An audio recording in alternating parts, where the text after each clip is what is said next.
আমরা এখন এসেছি হচ্ছে করণী মাতার মন্দির, যাকে ইঁদুরের মন্দিরও বলে। বিকানিরে এটা একটা ফেমাস মন্দির। বিকানিরে ইঁদুরের মন্দিরও বলে, কারণ এখানে প্রচুর ইঁদুর আছে যারা ঈশ্বরের বর প্রাপ্ত, এখানে ঘুরে বেড়ায়, দর্শনার্থীদের কোনো সমস্যা করে না। সেই মন্দিরে আমরা দেখি।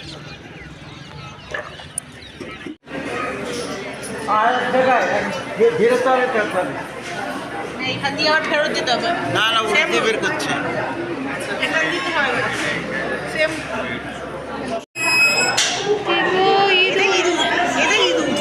এই দেখ এই দেখ এই দেখ এই তো বলি ইঁদুর, এই দেখো বড়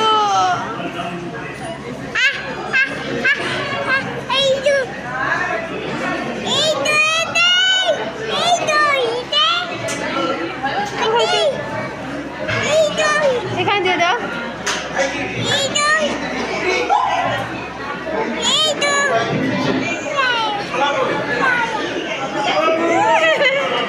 ওই দেখো টুটুই করে উঠে যাচ্ছে, দাও একে দেখো কিরম উঠে গেছে। আমার ছোলা দাও, আমার ছেলে দাও।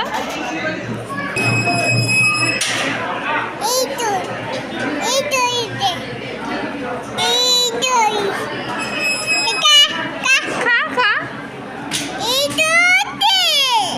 কত ইঁদুর রে, ওই যে তোমার পায়ে প্যাঁচ দিয়ে,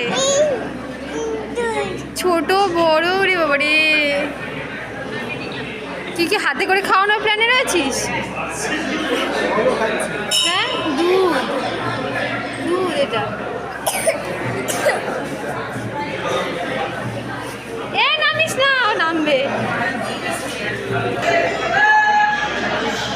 দুধ খাচ্ছে, দুধ খাচ্ছে, জল খাচ্ছে। এখানে দিয়ে দিয়েছে বাতাসা, কি সব দিয়েছে, ভুজিয়া দিয়েছে।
দূরি দূরি এটাকে ন্যাশনাল ইঁদুরখানা বলে সার্টিফাইড করা উচিত।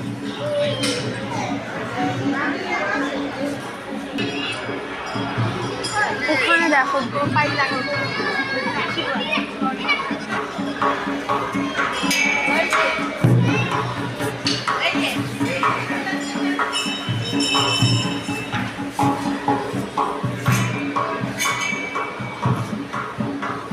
চল, অনেক ইঁদুর দেখেছি, চল।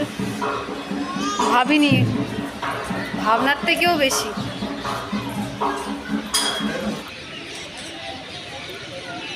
ওরা কি বেরিয়ে গেছে? মনে হয় না, আমি বেড়াচ্ছি।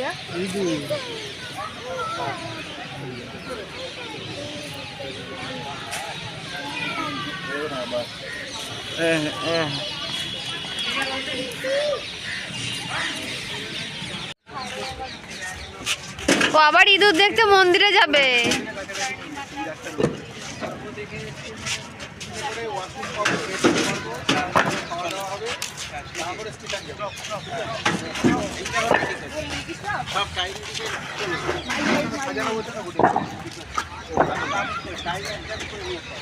ও আবার যাবে মন্দিরে ইঁদুর দেখতে। এবার কান্নাকাটি করবে, ছেড়ে দে না। হ্যাঁ হ্যাঁ ভেতরে গেছিলাম, ও আবার ওইদিকেই জান মারছে। ব্লগটা দেখেছিলাম না, ওই ব্লগটা যে দেখেছিলাম বলছিলাম যে দেখো ওই সে কি বলে, ওই একবার দেখছিলাম আমি আর তুমি ওই রাজস্থানের ব্লগ, ওই ইঁদুরের মন্দির, ওই ইঁদুরের মন্দির এটা।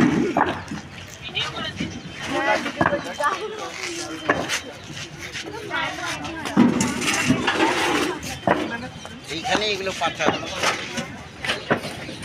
এখান থেকে আমরা এবার যাব জৈন গণপতি ধাবা, জয়পুর রোডে আছে। সেখানে বিখ্যাত ডাল বাটি চুরমা খাবো রাতের বেলা।